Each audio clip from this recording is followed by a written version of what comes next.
Vamos a tratar de avanzar porque tenemos el parcial dentro de unos días, una semana más o menos. Yo quisiera terminar por lo menos hasta el módulo 7.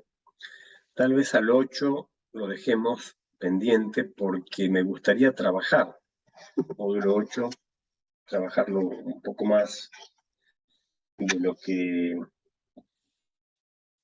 podríamos hacerlo antes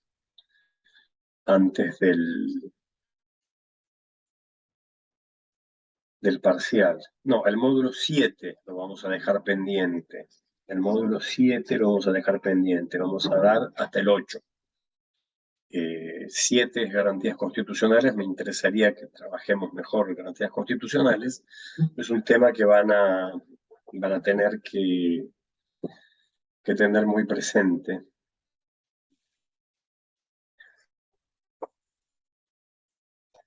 Así que, bueno, les aviso, voy a tratar de darles clase mañana, pasado, y probablemente el martes de la semana que viene, y si podemos una más en el medio, pero la cuestión es que tratemos de terminar todos los módulos hasta el parcial.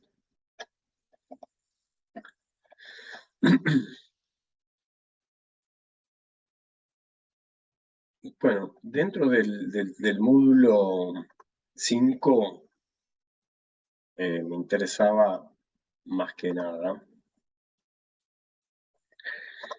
El parcial ya hablamos, es un multiple choice. El parcial tienen que venir muy afilados porque en el multiple choice tienen un tiempo bastante limitado y tienen, creo que por lo menos unas 20 cuestiones que responder. Así que conceptos y claros para poder aprobar.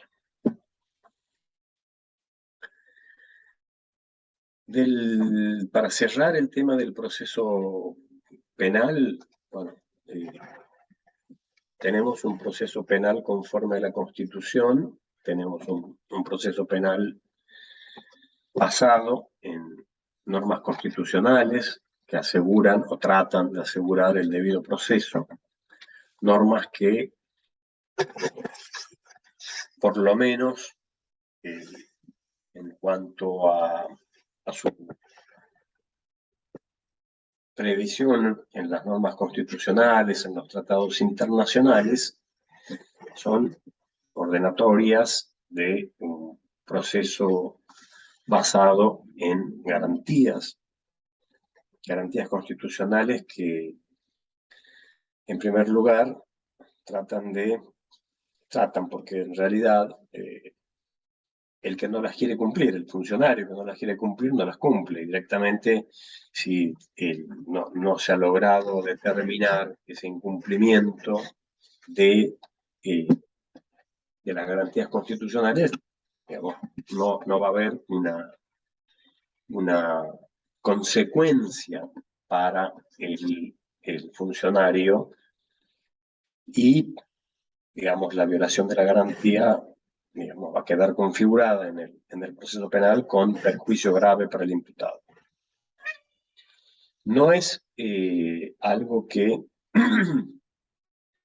todos los funcionarios judiciales estén dispuestos de buen grado a respetar, a aceptar.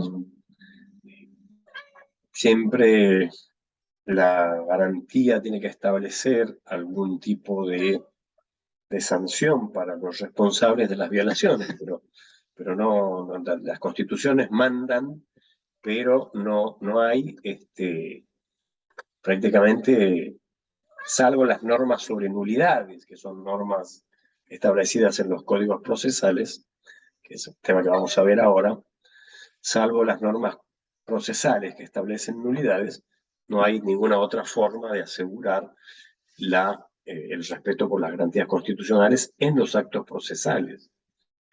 De hecho, hay actos que se llevan a cabo como las audiencias, donde la dinámica del propio acto es una dinámica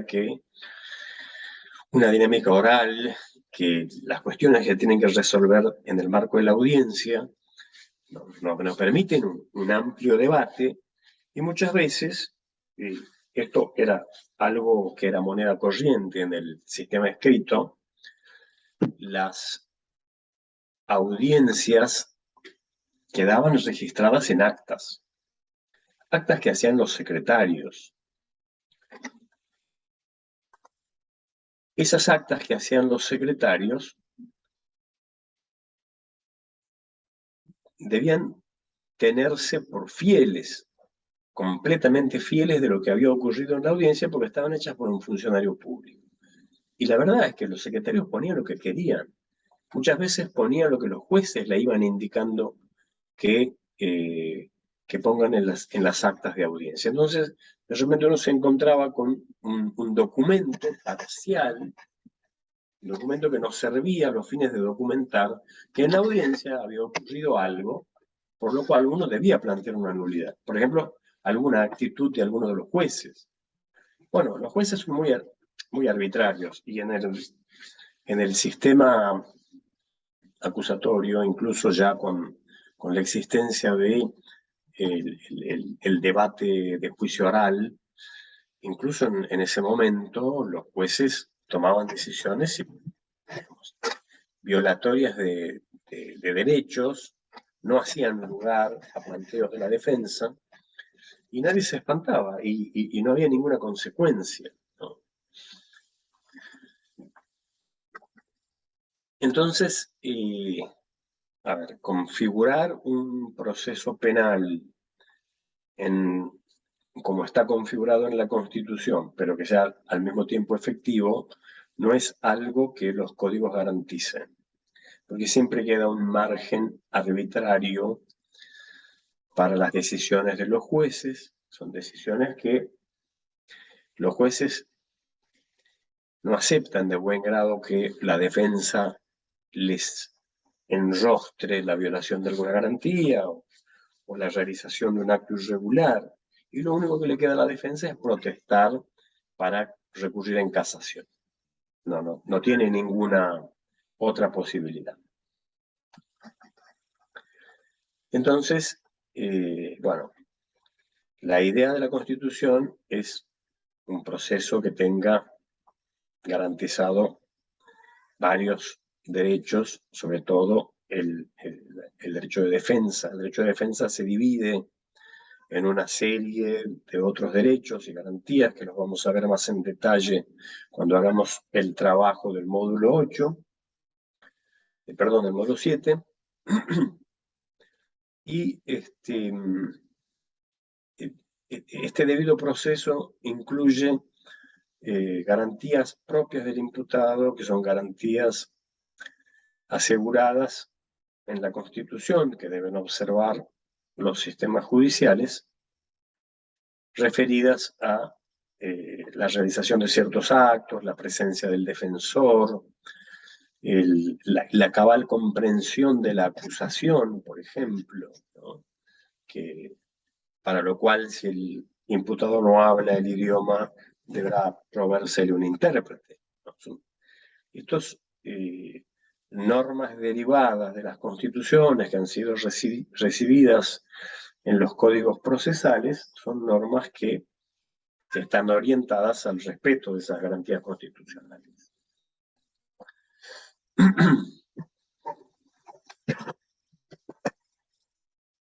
En el proceso civil, nosotros tenemos una serie de reglas que obviamente han sido construidas en base al derecho civil de fondo, ¿no? El derecho civil, obviamente, es un derecho bastante más estricto, rígido, basado en la autonomía de la voluntad. Entonces, la delineación, el diseño del sistema de las nulidades civiles responde al derecho civil de fondo. Por lo tanto, las nulidades en el proceso civil están basadas en una serie de normas formales, normas que están orientadas más que nada a garantizar la realización de actos mediante el establecimiento de la forma, las formalidades que deben llevar, que deben cubrir esos actos procesales.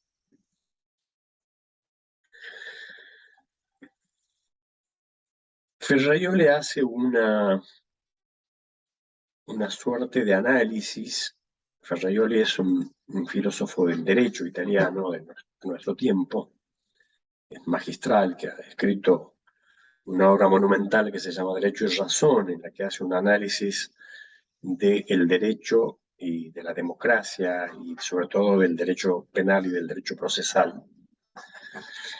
Y Ferraioli hace una clasificación entre garantías primarias y secundarias, ¿no? Entonces, él dice que las garantías primarias son límites y vínculos normativos que están establecidos bajo la forma de prohibiciones, obligaciones formales y sustanciales, que se imponen para tutelar los derechos y que limitan el ejercicio del poder. Eso es lo que sostiene Ferraioli.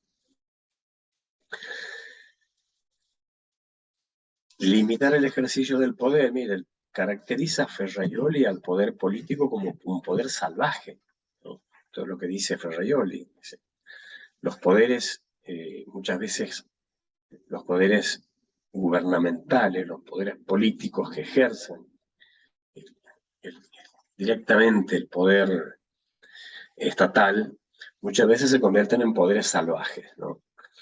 Poderes que están incontrolados, ilimitados. En Italia, estamos hablando de Italia hace 20 años, no sé si, bueno, no lo recuerdan porque muchos no habrán nacido, pero hubo en Italia un momento en el Poder Judicial que se llamaba Mani Pulite, era manos limpias, ¿no? Donde se empezaron a investigar las relaciones entre el Poder Judicial y la mafia.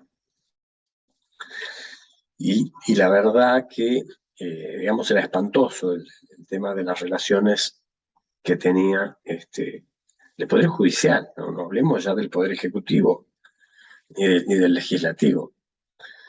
Un poder que se ejercía salvajemente, ¿no? Sin respeto por las garantías, sin respeto por los derechos, llevando a cabo actos ilícitos. Bueno, en Tucumán podemos ver poderes salvajes también, ¿no? Poderes no controlados, poderes que no tienen prácticamente ninguna posibilidad de ser auditados por la ciudadanía, a la que no les rinden cuentas. Nadie explica qué hacen con los dineros que se recaudan de los presupuestos. El Poder Legislativo gasta discrecionalmente, asumiendo muchas veces funciones que son del Poder Ejecutivo, ¿no? Si en algún momento había un debate en Tucumán acerca de qué hacían con los gastos de bloque los legisladores. Bueno, los legisladores tenían asignado una partida presupuestaria, digamos, a la que no se le requería justificación.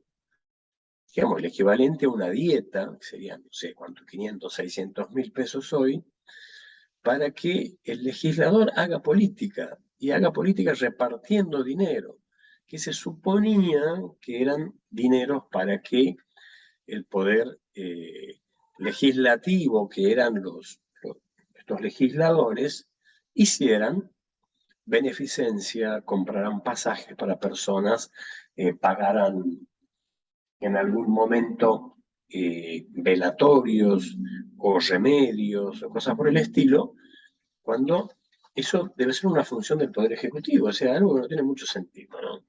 Una función del Ejecutivo llevada a cabo por los legisladores de manera discrecional y la justificaban de ninguna manera, o a lo mejor con un recibito que llenaba cualquiera en una oficina y le ponía una firma y unos datos de un NN. Bueno, esa forma de gastar el dinero es una forma que no tiene rendición de cuentas y algo que tiene que ser controlado. Nadie lo controla. Yo creo que tenemos una democracia bastante joven, comparándola con las democracias europeas. La nuestra no llega a 160 años, a nuestra nación, 160 años. Y a partir de ahí, el nacimiento de una democracia en formación, que no se compara con las, digamos, las que ya tienen una historia bastante más larga en Europa, y nos falta mucho camino por recorrer.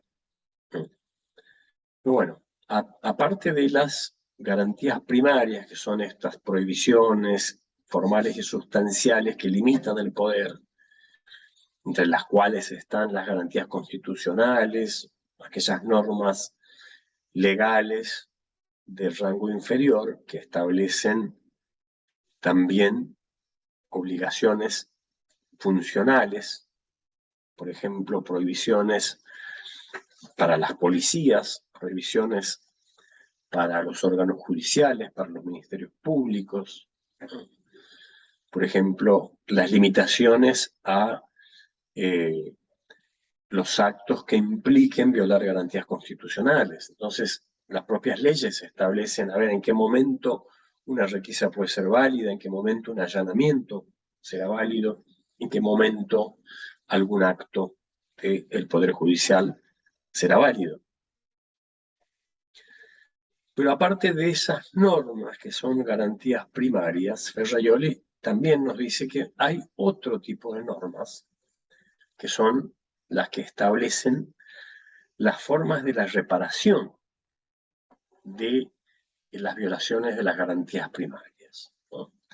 Entonces, estas otras garantías secundarias son aquellas que se orientan a la invalidez de los actos procesales y a el castigo de aquellos funcionarios que llevan a cabo actos violatorios de garantías constitucionales. Esas son para Ferrajoli las garantías secundarias.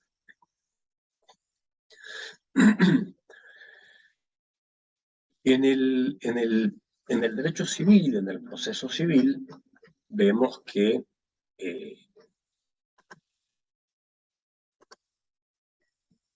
hay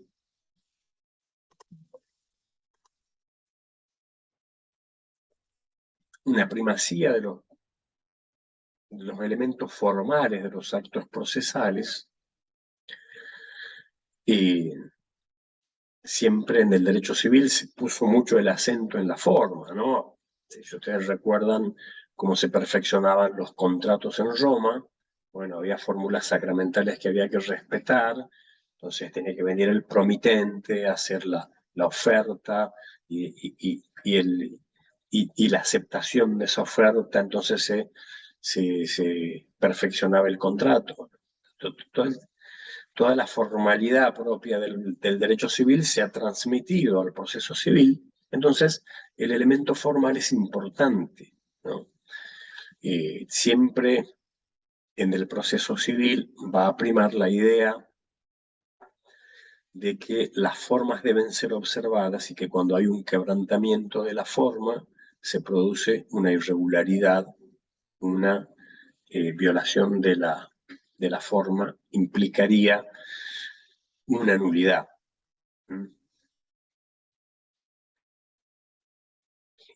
La teoría de las nulidades en el proceso civil es una teoría que está basada en la forma, ¿no? Y a raíz de esa formulación se han incorporado las ideas, ciertas ideas que también tienen que ver con la idea que campea en todo el derecho civil, que es la idea de autonomía de la voluntad, ¿no? Entonces, el consentimiento en la realización de ciertos actos excluye la invalidez de esos actos.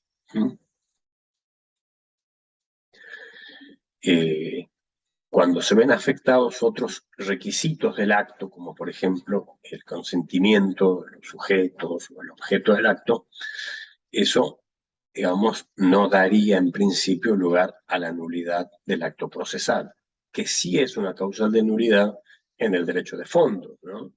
Un vicio de la voluntad invalida un contrato, pero en principio en el proceso no debería, no cabría afectar a la validez del acto. También se tiene en cuenta la finalidad del acto desde el punto de vista teleológico, es decir, si el acto ha cumplido o no ha cumplido la función.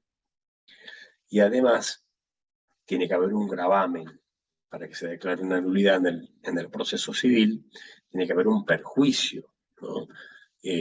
Un perjuicio efectivo, directo, que le impida a la parte haber llevado a cabo algún acto procesal. Palacio hace una distinción dentro de lo que él llama la ineficacia de los actos, nos habla de inadmisibilidad y de nulidad. ¿Cuándo hay inadmisibilidad? Hay inadmisibilidad cuando se produce el rechazo de alguna petición, de algún planteo de las partes, de algún acto de las partes, in limine. Es decir, el tribunal no lo acepta, el tribunal no le da curso. ¿Por qué? Porque, bueno, si el acto se ha operado, se ha llevado a cabo, una vez que ya ha precluido la oportunidad, en ese caso no cabe aceptar, digamos, un nuevo planteo, porque está precluida ya la posibilidad. Por ejemplo, cerrado el plazo de ofrecimiento de prueba, si alguna de las partes quisiera ofrecer, será rechazada in limine. ¿Por qué? Porque es inadmisible ya en ese momento, digamos, de acuerdo al estadio procesal, no se puede permitir la realización de un acto respecto del cual ya ha precluido la oportunidad de llevarlo a cabo. Y después clasifica las nulidades, ¿no? Palacio habla de la nulidad, en la cual puede ser producida por cualquiera de los sujetos del proceso. También Palacio diferencia una categoría que es la inexistencia. Dice, bueno, cuando hay inexistencia de un acto procesal, cuando le falta alguno de los requisitos esenciales, indispensables, de algún, por ejemplo, la firma de un escrito, donde la demanda que se presenta sin firma no es atribuible a nadie. Se supone que la firma es la manifestación de voluntad de lo que declara ese documento. Entonces, un acto carente de firma es un acto inexistente, ¿no? También, o sea, aparentemente es un acto procesal, pero si le falta la firma, si no ha concurrido alguna de las partes, bueno, si carece, si ha sido llevado a cabo ante un órgano incompetente. Todo eso marca lo que Palacio llama inexistencia, ¿no?, de los actos procesales. Y cuando habla de la nulidad, nos habla de los vicios de los actos procesales, ¿no? Vicios que afectan a los actos procesales son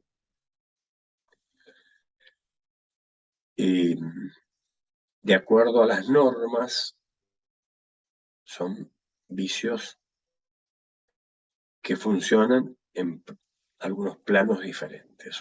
Algunos afectan la vigencia y otros afectan la validez de los actos procesales. Un vicio es una irregularidad.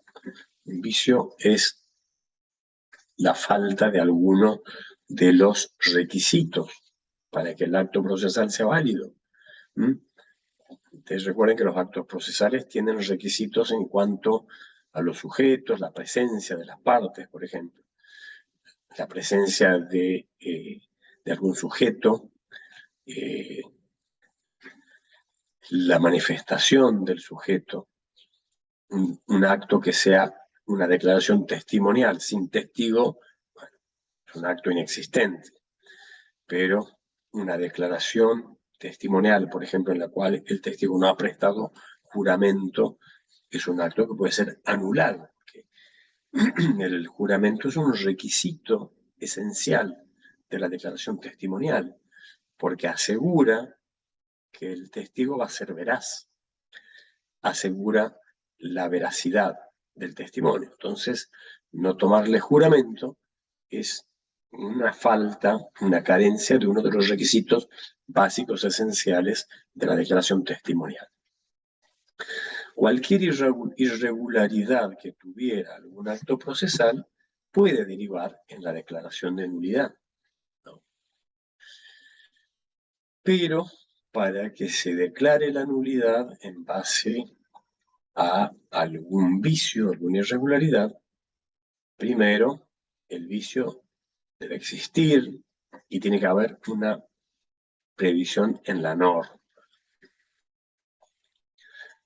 Es decir, las nulidades procesales deben estar previstas en las normas procesales. No, bueno, hay un adagio que exige que haya, dice, pade nullites an text, o sea, tiene que haber un texto legal que ordene la nulidad, que sancione la nulidad. Entonces, siempre tiene que haber una norma que establezca la nulidad. Muchas normas del proceso civil establecen nulidades genéricas y otras nulidades específicas, ¿no? Por ejemplo, dice, serán nulos todos los actos que, bueno, y establecen una serie de requisitos para los actos procesales. Y después se establecen nulidades específicas, cuando dicen, bueno, el tal acto será nulo en el caso de que, bueno, pero desde el punto de vista del derecho procesal civil, tiene que existir una previsión normativa acerca de lo que se considera como requisitos indispensables para la realización de los actos. En general, los actos van a ser válidos cuando no afecten garantías constitucionales. Es decir, si a un acto dentro de un proceso civil puede ser un traslado de la demanda, ese acto no ha llegado a conocimiento del demandado, entonces el proceso no puede continuar válidamente, porque está faltando un requisito fundamental para la constitución de la relación procesal, que es la notificación al demandado. Esa falta de notificación afecta ¿qué derecho? Afecta el derecho constitucional de defensa, porque se está privando al demandado de la posibilidad de ser oído. Y el derecho de audiencia es una derivación del derecho de defensa. Entonces, si no ha sido legalmente notificado, ese demandado se estará afectando el derecho de defensa, y es una afectación grave, porque se afecta una garantía constitucional. Pero, bueno, esas garantías afectadas dan lugar a nulidades absolutas e insubsanables. O sea, no hay forma de continuar con un proceso si no se retrotrae a ese acto y se lleva a cabo en legal forma. Entonces, todos los actos que sean consecuencia del acto nulo deberán ser también anulados, y la única manera de continuar con el proceso será realizar nuevamente ese acto y poner en conocimiento del demandado la existencia de la demanda. Pero la ley procesal civil exige además otros requisitos, que son que haya un interés en la declaración, es decir, que haya un perjuicio. No todos las nulidades afectan de una manera tal a los actos procesales, y por lo tanto, por ejemplo, lo que en el proceso civil, como derivación del derecho civil, se ha entendido que eran nulidades relativas, no eran nulidades parciales, existía la posibilidad de subsanarlas. Entonces, cuando era posible subsanar o convalidar el vicio que había ocurrido en un acto, porque estaba establecido en el interés, en el exclusivo interés de la parte, entonces era posible convalidar el acto, subsanarlo y, en ese caso, continuar. Pero en otros casos no era posible subsanar ni convalidar. Entonces, esa nulidad debía ser declarada. Y además se exigía que no le fuera imputable ese vicio a la parte. Es decir, la parte que había contribuido a la realización de la nulidad no podía alegarla en su favor.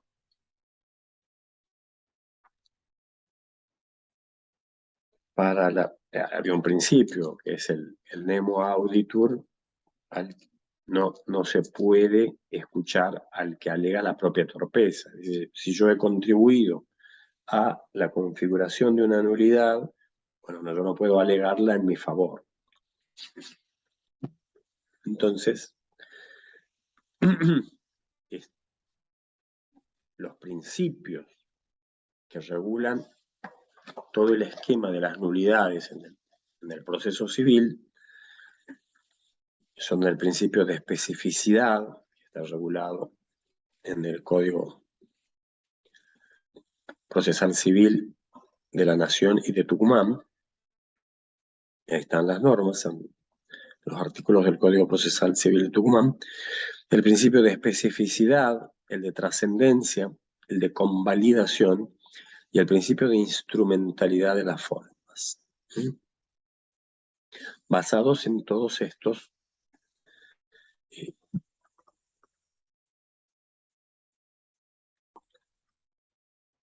principios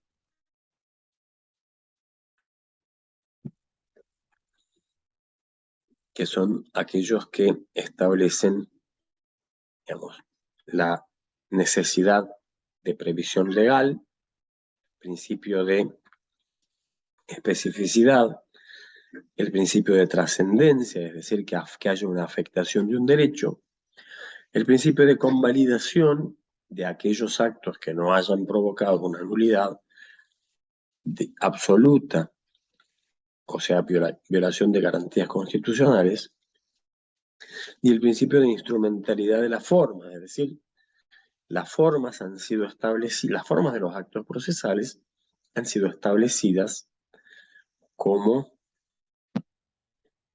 una garantía.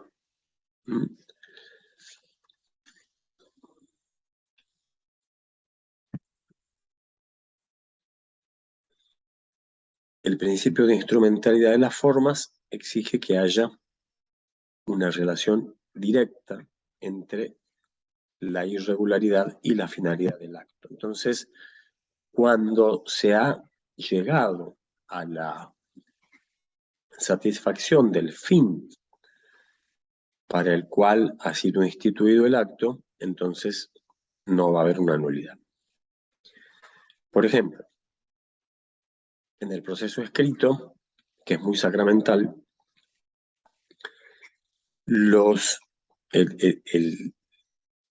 la notificación previa para la realización de ciertos actos era un requisito.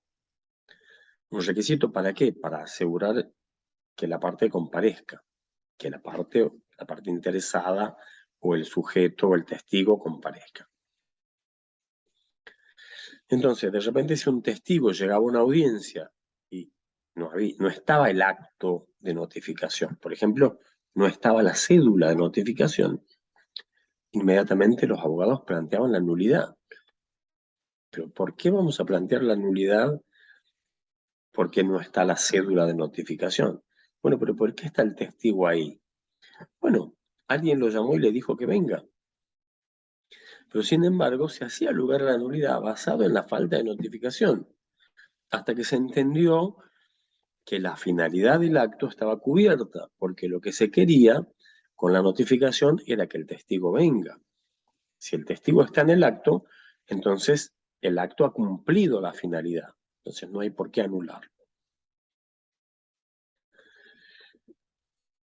El criterio en general para la aceptación de las nulidades es la afectación del derecho de defensa.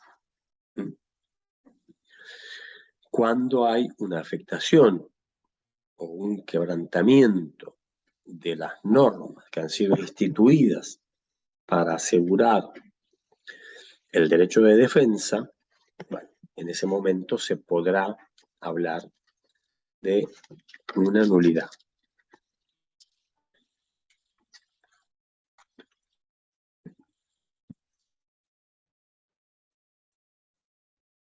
Por supuesto que tiene que haber una afectación efectiva del derecho de defensa, ¿no? Tiene que haber una afectación constatable, comprobable, porque es de interpretación restrictiva. Muchas veces se plantean nulidades invocando la afectación del derecho de defensa, pero no se dice cuál ha sido el perjuicio. Entonces, no basta solamente con la alegación de que se ha afectado una garantía constitucional, sino se demuestra al mismo tiempo que esa afectación se ha traducido en la imposibilidad de ejercer otros actos procesales. Que realmente ha habido una afectación a la garantía. Que se ha quebrantado, la forma no es suficiente si no hay una trascendencia en ese quebrantamiento. Bueno, la construcción de las nulidades desde el punto de vista civil ha dado lugar a un desarrollo teórico importante y una jurisprudencia mucho más profusa en relación a el diseño de las nulidades. Porque todo el esquema de las nulidades de los actos jurídicos civiles de fondo se ha trasladado al proceso civil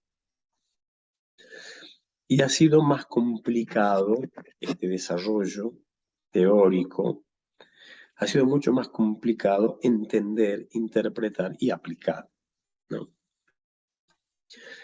Entonces, desde el derecho civil se ha traspolado este diseño de nulidades que han sido clasificadas como nulidades relativas, aquellas que afectan solamente un interés de la parte,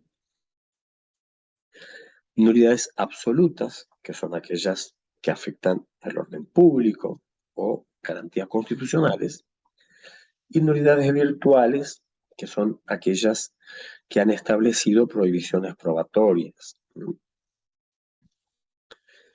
Hay nulidades de carácter general, que están establecidas en las normas procesales, que tienen que ver con el nombramiento, la capacidad del órgano judicial, la constitución del tribunal, por ejemplo en los casos de tribunales colegiados, cuando se tiene que integrar un tribunal, aquellas que se refieren a la intervención y participación del Ministerio Público o de las partes, y aquellas que se refieren en particular a la intervención, asistencia y representación del imputado. En general, estas nulidades de carácter general son aquellas que afectan garantías constitucionales. Nombramiento de los jueces, inmediatamente pensamos en una garantía. ¿En cuál? La garantía del juez natural.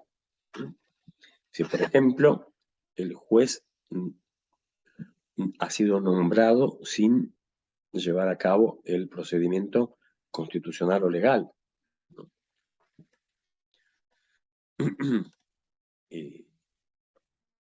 Aquellos que tienen que ver con la capacidad del juez, cuestiones que tienen que ver con la competencia,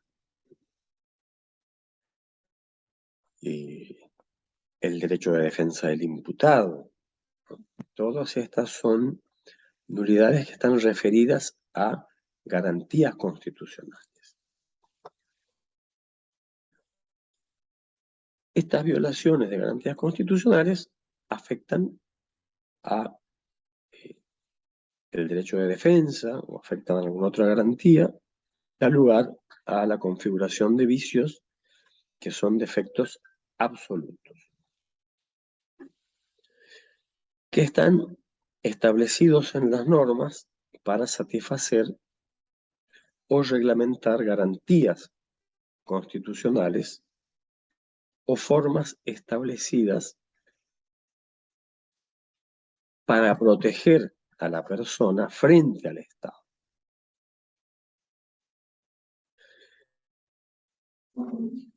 Imposibles de reparar. No hay forma de que se subsanen las nulidades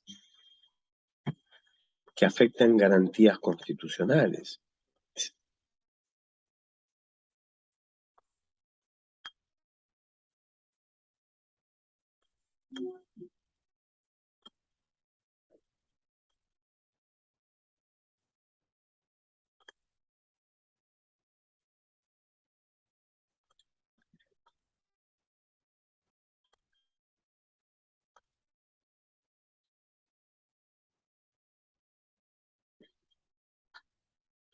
Por ejemplo, la garantía de que protege la intimidad. El diseño constitucional ha dado primacía a la garantía de que protege la intimidad. La intimidad protegida en el domicilio, en la correspondencia, en las comunicaciones. Entonces, en un Estado de Derecho, es más importante preservar las garantías constitucionales que obtener pruebas para fundar una resolución. Ese es el orden que ha establecido la norma más importante de nuestro sistema jurídico, que es la Constitución. Entonces dice, para la Constitución es más importante el derecho a la intimidad. Y para protegerlo ha establecido una serie de normas. En la Constitución, el artículo 18 y el artículo 19. Y en los códigos procesales, las normas que establecen la forma en la que se debe emitir la orden de allanamiento, por ejemplo, ¿no? O cuáles son las normas que habilitan a las policías, por ejemplo, a ingresar a un domicilio sin orden judicial. Bueno, esas normas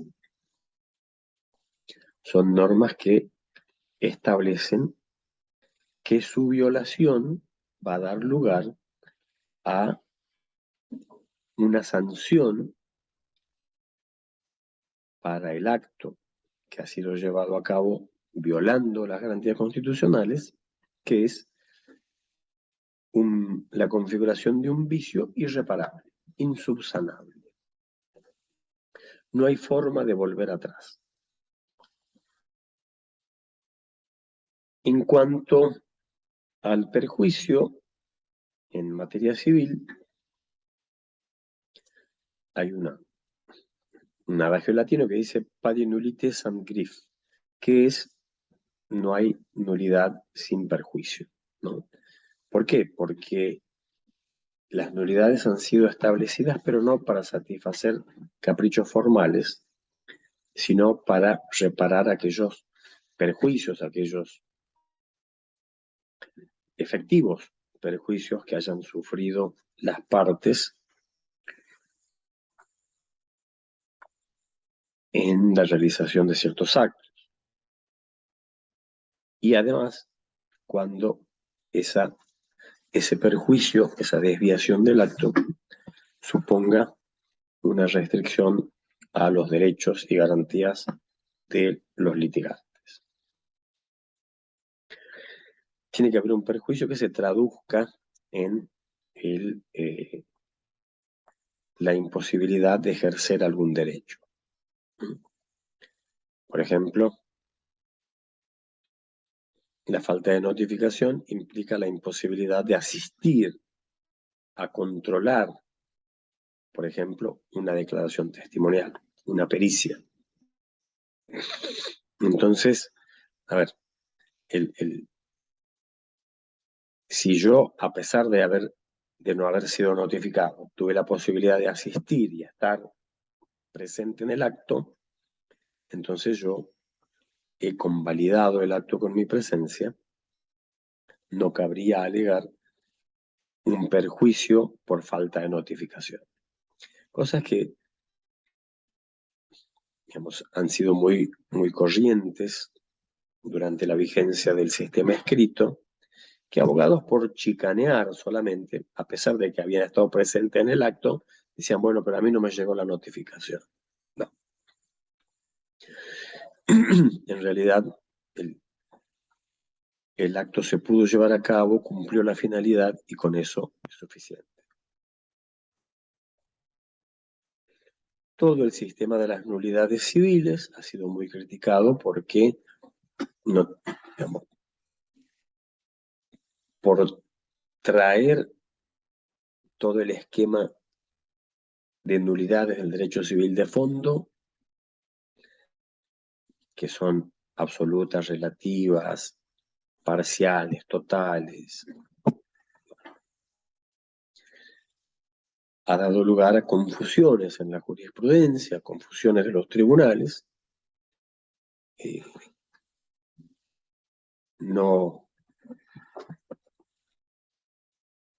tenían una orientación clara acerca de qué función debían cumplir las nulidades, que muchas veces ha dado lugar al litigio indirecto, ¿no? Esta cuestión de nulidades que no estaban demasiado claras. Bueno, todo esto ha dado lugar a una crítica y un desorden en la jurisprudencia, ¿no? Esto de que había fallos que estaban orientados a aceptar cierto tipo de nulidades basadas en la violación de la ley o incluso con repercusiones en el régimen constitucional, el régimen de garantías constitucionales, que en realidad, no, digamos, invocando garantías constitucionales se construían una serie de nulidades que aparentemente estaban fundadas en la ley y que en realidad lo único que hacían era aumentar la litigiosidad, ocultar una ideología basada en el rito, en la preponderancia del aspecto formal. Bueno, entonces estas críticas que se han hecho a la teoría unitaria de las nulidades procesales llevó a la configuración de situaciones que resultaban bastante inconciliables o que no aceptaban, que no eran aceptables desde el punto de vista constitucional, que era establecer nulidades taxativas, presumiendo la validez de los actos procesales, y además el establecimiento de un control de constitucionalidad que no admite presunción de validez de actos procesales y que se rige por principios como la progresividad y la ampliación del reconocimiento de los derechos y de las garantías constitucionales.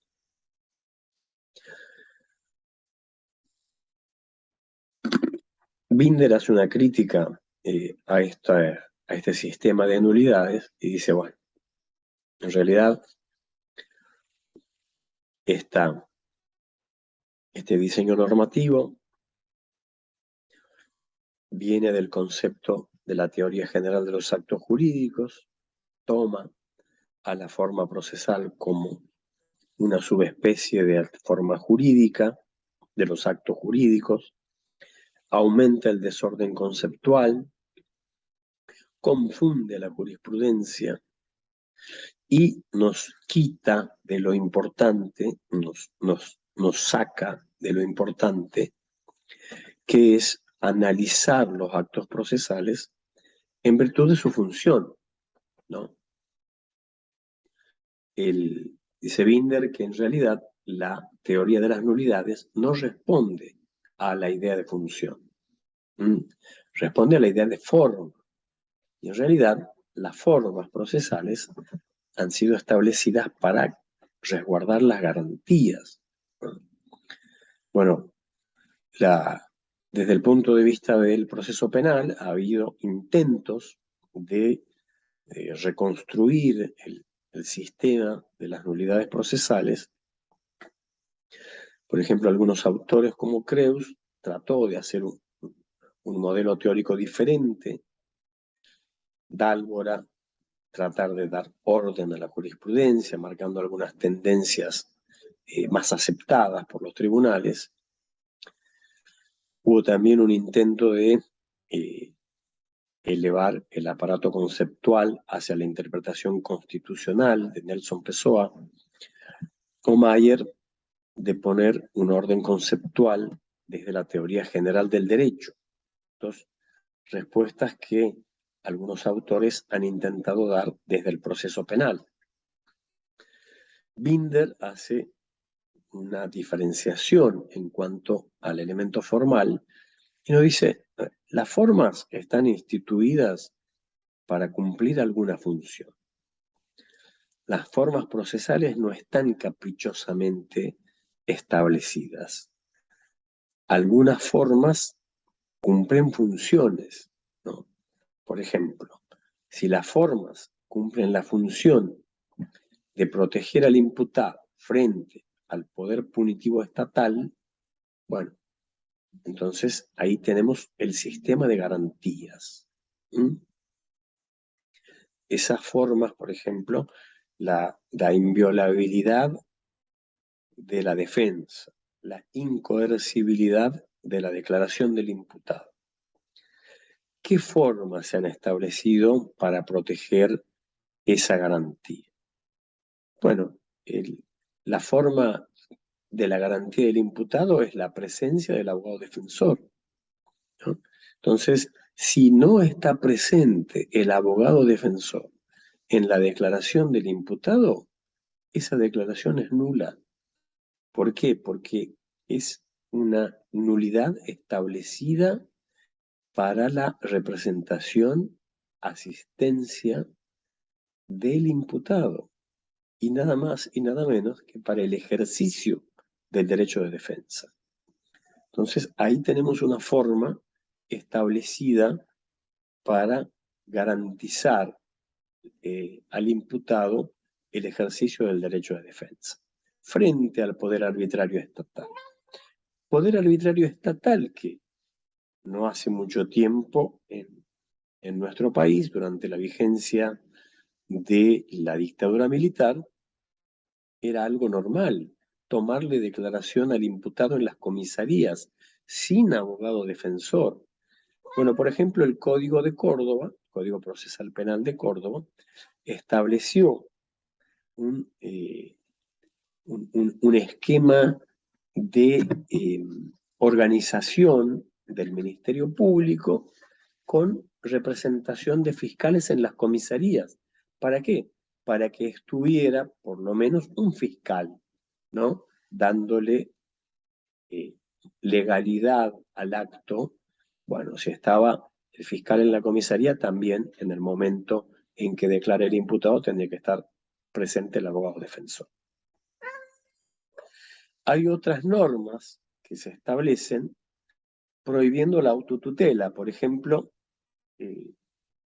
normas que establecen la tutela judicial de los derechos fundamentales y otras normas que están orientadas a proteger a las víctimas y a la sociedad, que son normas que establecen el principio de objetividad de la actuación del Ministerio Público.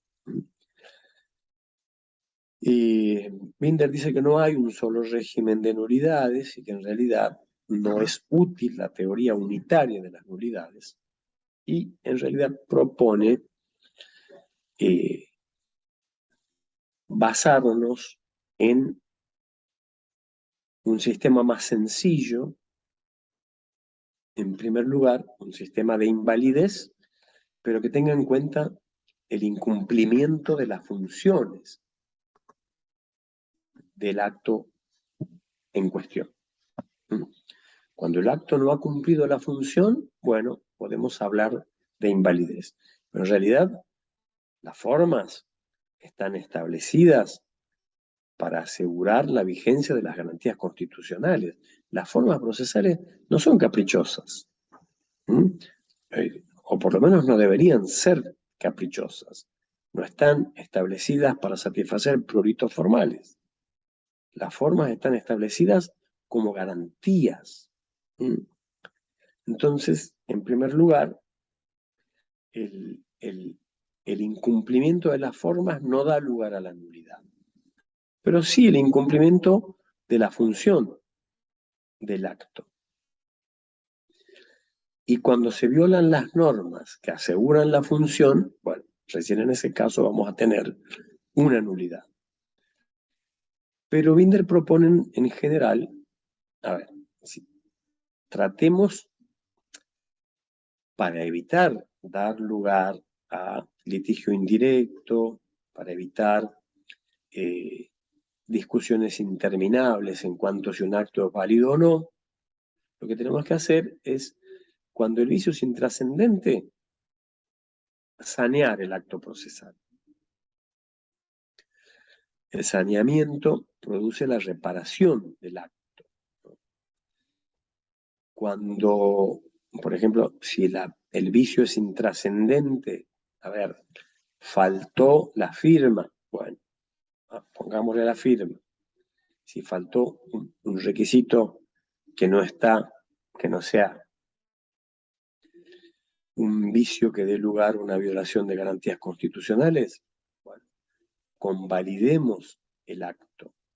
Tratemos de absorber el defecto mediante la convalidación. ¿Cuándo se puede convalidar un acto?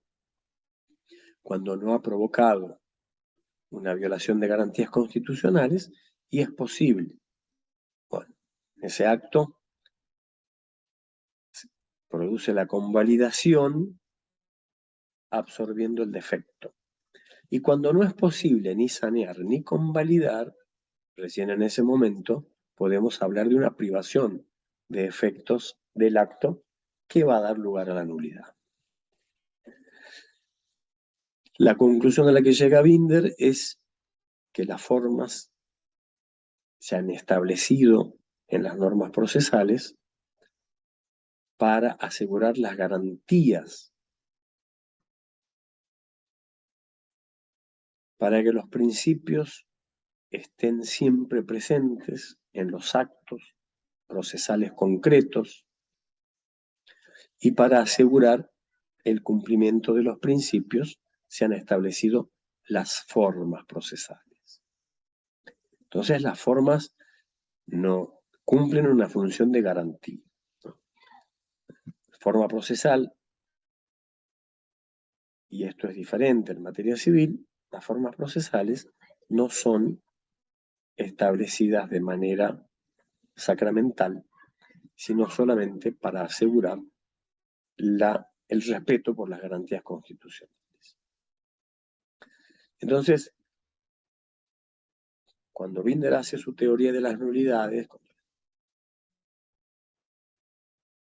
nos dice que hay que simplificar, ¿no? O sea, toda esta construcción que fue traída desde la nulidad de los actos jurídicos, del derecho de fondo al proceso civil y del proceso civil al proceso penal, en realidad tenemos que simplificarlo mediante un análisis que él llama análisis funcional. En lugar de analizar las formas, hay que analizar la función del acto, ¿no? O sea, propone un instrumento de manejo más sencillo por la jurisprudencia que muchas veces estuvo trabada por este desarrollo tan farragoso y tan complicado de las nulidades civiles. Cuando hay afectación de garantías constitucionales, vamos a tener un vicio insubsanable que va a ser imposible de convalidar. Cuando no estén afectadas garantías constitucionales, bueno, en ese caso vamos a proponer el saneamiento, la reparación o la convalidación por las partes del vicio para poder aprovechar ese acto procesal por economía procesal, simplificación y para evitar que se dé el litigio indirecto, que era esta discusión eterna entre las partes. Miren, incidentes de nulidad que prácticamente un incidente que debe ser una discusión breve y sencilla sobre algún aspecto del proceso, por ejemplo, la validez de un acto, prácticamente demoraban, si litigaba tanto y se litigaba en tantas etapas, con apelaciones y casación, que en realidad se hacían mucho más largos o tan largos como el proceso principal. Y muchas veces obstando a la resolución del proceso principal. Bueno, esto es el aspecto que me interesaba que en este módulo ustedes tuvieran en cuanto al desarrollo de las nulidades. Ahí tienen un documento para leer sobre invalidación acerca de este tema. Bueno, mañana a las 3 de la tarde tenemos clase, vamos a continuar con el módulo 6 y 7, vamos a tratar de empezarlo y a ver si logramos terminar antes del parcial. Bueno, gracias por venir. Doctor, disculpe, le hago una consulta. ¿El parcial del día martes se va a habilitar en los dos horarios por las personas que rinden reales o solamente va a ser un horario? Bueno, al final hemos quedado en que vamos a tener un parcial otro día, o va a ser a la mañana. Yo tenía entendido que era el martes 27, no leí que había cambiado el día, perdón. No, el parcial es el 27. El problema con los que rinden la otra materia era que que podían rendir ese día a la mañana. O sea, el mismo 27 a la mañana. Si no pueden hacerlo, podríamos pasarlo para otro día, pero habíamos quedado en que se rendía el mismo 27 a la mañana. Bien, perfecto. Y el resto de las personas rendirían en el horario de las 3, que En sería el el horario horario de clases. Exactamente. Voy Perfecto. a hacer dos parciales diferentes y bueno, les voy a habilitar, si les parece, a las 11 de la mañana o a las 10 de la mañana. Pongámonos de acuerdo en el Bueno, horario. doctor. Bien, perfecto. Si se pueden poner de acuerdo en el horario, me dicen para que no haya, no, porque yo tengo que trabajar, o porque yo tengo que hacer no sé qué. Entonces pongámonos de acuerdo y por mensaje y ya quedamos en un horario para rendir 27 a la mañana los que rinden reales y a las 3 el resto de la clase. Perfecto, doctor, gracias. Bueno, ahora les voy a habilitar los módulos. Muy bien. Nos vemos mañana. Muchas gracias.